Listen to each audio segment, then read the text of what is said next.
আপনারা ইতিমধ্যে জানেন গত 7ই আগস্ট রাত্রে আনুমানিক 8টার দিকে বাসন থানাধীন মসজিদ মার্কেটে একটি হত্যাকাণ্ড ঘটনা ঘটে। সেই হত্যাকাণ্ডের ঘটনা এবং জয়দেবপুরে এক সাংবাদিককে থেতলিয়ে দিছে।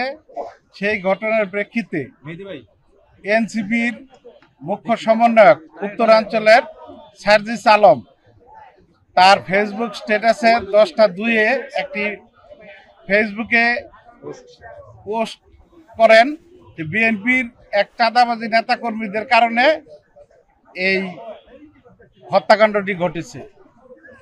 কোনো ধরনের যাচাই বাছাই না করে, পুলিশের কোনো জবানবন্দি না নিয়ে সে বিভিন্ন সময় বিভিন্নভাবে, আপনারা জানেন জাতীয়তাবাদী দল বিএনপি একটি বাংলাদেশের সবচেয়ে বৃহৎ সংগঠন। এই সংগঠনকে হেয় প্রতিপন্ন করার জন্য সবসময় সে এই ধরনের বিভিন্ন বিবৃতি এবং স্ট্যাটাস দিয়ে থাকেন। আপনারা জানেন ইতিমধ্যে নির্বাচন ডিক্লেয়ার করেছে। এই নির্বাচনকে প্রশ্নবিদ্ধ করার জন্য এবং পিছিয়ে দেওয়ার জন্য এবং জাতীয়তাবাদী দলের ভাবমূর্তি সাধারণ জনগণের কাছে ক্ষুণ্ণ করার জন্য সে এই সমস্ত বিবৃতিগুলো দিয়ে থাকে। এর জন্য আমাদের সকল আইনজীবীদের নিয়ে, গাজীপুর কোর্টের যত আইনজীবী আছে সকলকে আমরা সাথে নিয়ে বিএনপির জাতীয়তাবাদী দলের আমরা সার্জিস আলমের বিরুদ্ধে মামলা রুজু করে গেলাম।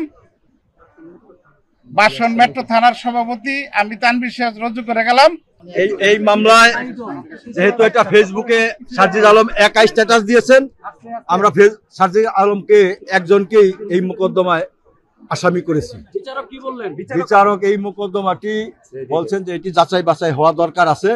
এটির যে ফরেনসিক রিপোর্টে ওনার স্ট্যাটাস ফেসবুকে দিয়েছেন, এটা জাস্টিফাই করা ফরেনসিক রিপোর্ট দরকার আছে।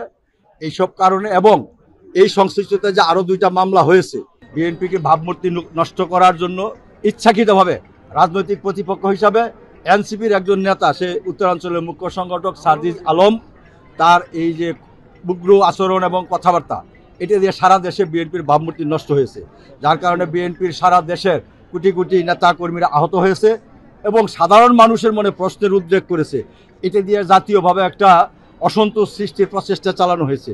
এই সকল কারণে আমরা তার শাস্তি দাবি করেছি। কোর্ট বলেছে মামলাটা সিআইডিকে তদন্তের নির্দেশ দিয়েছেন। সিআইডির রিপোর্ট পাওয়ার প্রেক্ষিতে